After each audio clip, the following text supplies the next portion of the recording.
Yep, and right here, they want to make use of those windows wherein Bren would bite, wherein Bren would dive. There is a Sylvana, there is a Cho, even the Uranus. They're essentially allowing this off-meta pick here on the Atlas to work for them. Game number 2, Bren Esports versus Execration. Will we be seeing a game number 3? Is this greedy lineup and off-kilter draft by Execration going to pay off? Let's see. In theory, it has good matchups against all of the heroes of Bren Esports, like mano y mano, lane versus lane.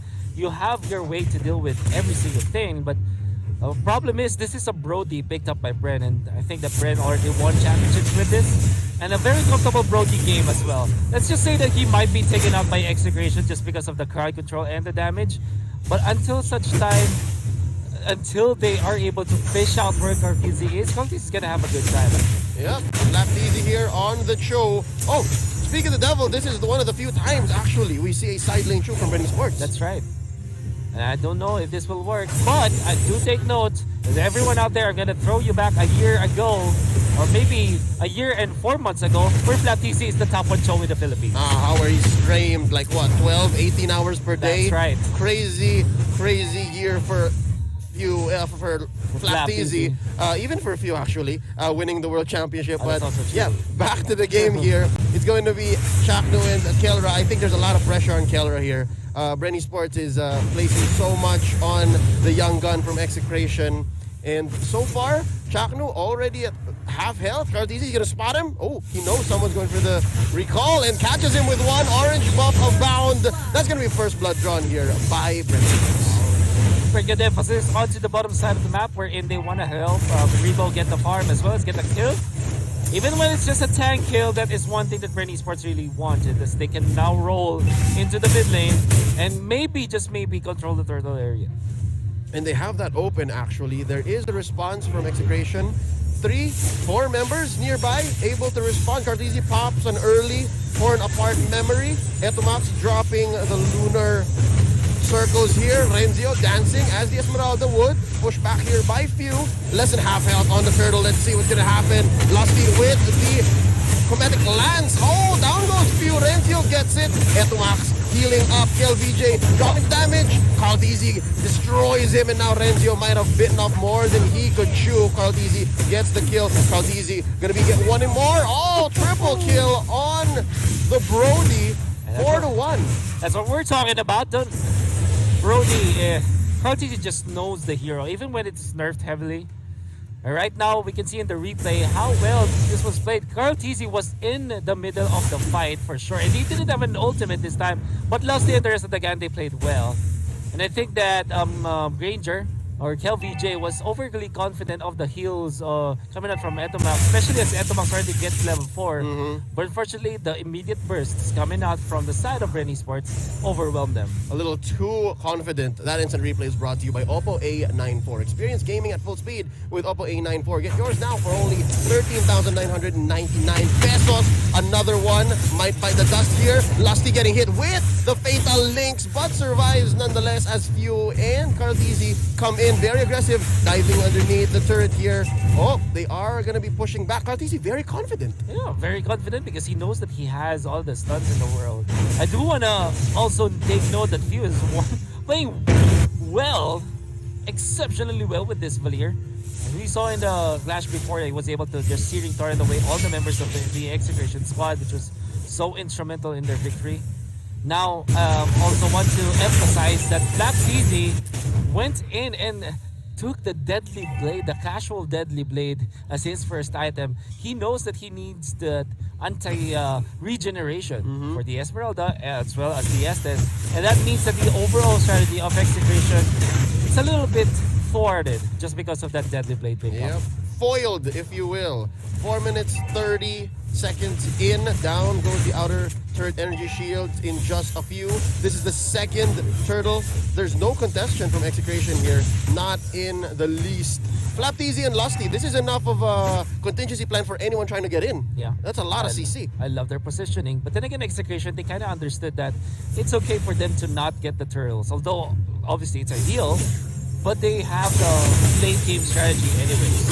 Oh, Renzio in the middle of two. In comes Chakno. Fatal links. Scout's here. Gonna put a few beads on him. Hey, Renzio's gonna be backing out. Torn apart memory. Renzio survives. Here comes Etomax. Oh, interesting positioning by the support of Execration. Chakno and Renzio looking low. Down goes Etomax. KARLTZY gets away with it. KARLTZY looking low. KLVJ might bite it here. Oh, that's another for the Prodigy. Make it a triple. He's the only marksman left on the map. Oh my god.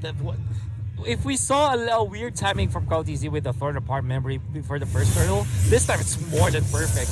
Not only that, the stunts that they were able to connect onto KLVJ, well reserved coming up from Bren Esports. And Execration, really, that was a very bad decision on their part. They've already escaped the initial onslaught, but able to get more as KARLTZY is now a tank. Well, no, a Panzer, I would say. Oh yeah, he's nimble.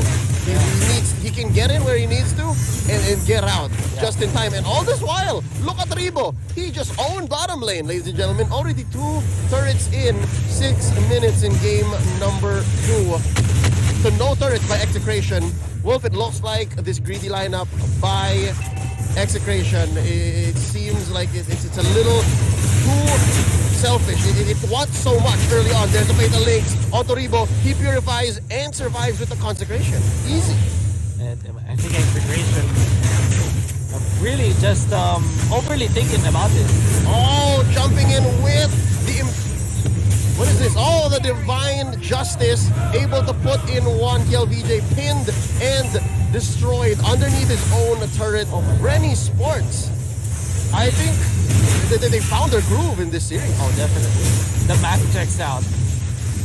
And right now underneath the second tier turret, KARLTZY a little too dangerous. Blazing the Wet by Kelra, able to push him back.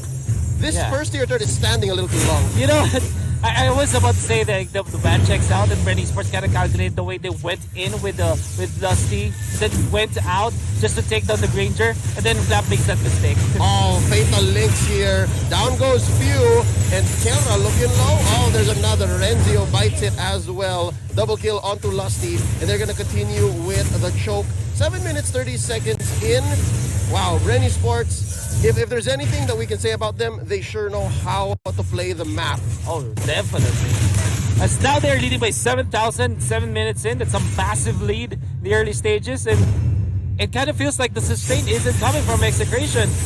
And they are overthinking this for sure, as they kind of theorize this, and it kind of works in their head. But when Bren Esports already executed, they found the chinks in the armor of Execration, particularly in the bottom lane, and then continuously go for around the turtle fights, and now they're winning so heavily when it comes to strategy against Execration. Yep, 2 men down for Execration, not enough to save themselves from this assault. That's gonna be Renzio jumping in. The damage laid down by KARLTZY. Ribo finishes the job. That's going to be all lanes pushed in, save for top a little more towards Execration, and this is going to be a Detonata by KLVJ. Not enough to even clear the waves. KARLTZY penetrates down bottom. Now, the problem that Execration is facing is that they don't have a broad force damage in the early stages, like particularly in the last 8 minutes of the game. Imagine if they had something along the lines of Lunox or Farsa or Eve. At least they have a little bit of a punch. They might not have the sustain or the control, but imagine if it was something else that they are hammering against Bren Esports. At least Bren Esports will be challenged. Now, Ribo is comfortable, does have the Talisman, the Oracle, as well as the Dominance Ice. And what can you do? We always say, once the Dominance Ice is picked up by your opponents as a Granger, you don't deal damage anymore. Yep, and it doesn't even stop there. People can start picking up the Antique Cuirass. People can start picking up Winds of Nature, and your double marksman setup just goes down the drain. Right now, Early Lord started here by Bren Esports. We're talking about what Execration could do here. There's no contest that they can do. That Esmeralda could have also changed. I want to say though, if Execration finds some openings, then maybe they can get into the late game. However, Bren Esports not giving them that. But do take note, it has happened before versus Execration when they had Chakno on the Atlas. Remember that Lancelot? Remember Hate just really suffering from a 0-6 start as the Lancelot, but Chakno, the bigger brother, just bringing it home. So this is not impossible for Execration. Yeah. Now they have 2 cores. They still have 2 marksmen now deployed into the field. All they need is an opening. Let's see if Bren Esports will give them that. Yep, all lanes crashing in. The pressure is on for Execration. Are they gonna miss their exit shot? How perfect. They have 2 heroes to take their shot. Kelra and KLVJ Lord marches in through bottom. They're trying to stave off Bren Esports from mid and top. Let's see if this is going to be a perfect and successful defense. 10 minutes, 30 seconds in. Lord at about 3/4 health. In goes Chaknu, looking for a Fatal Links. Misses! There's nobody home! Ladies and gentlemen, Lusty in the middle of all of them. Fuse looking low. That's going to be the Blazing Duet by Kelra. Down goes Chaknu. KARLTZY gets it. Oh, Etomax is healing everybody. Etomax is trying to keep Renzo alive. He does not survive. Kelra gets back into the platform. That's going to be KLVJ taking a few hits as well. All of Bren Esports are still here, and they're going to end the game. 1-1. We have ourselves a ball game. This time,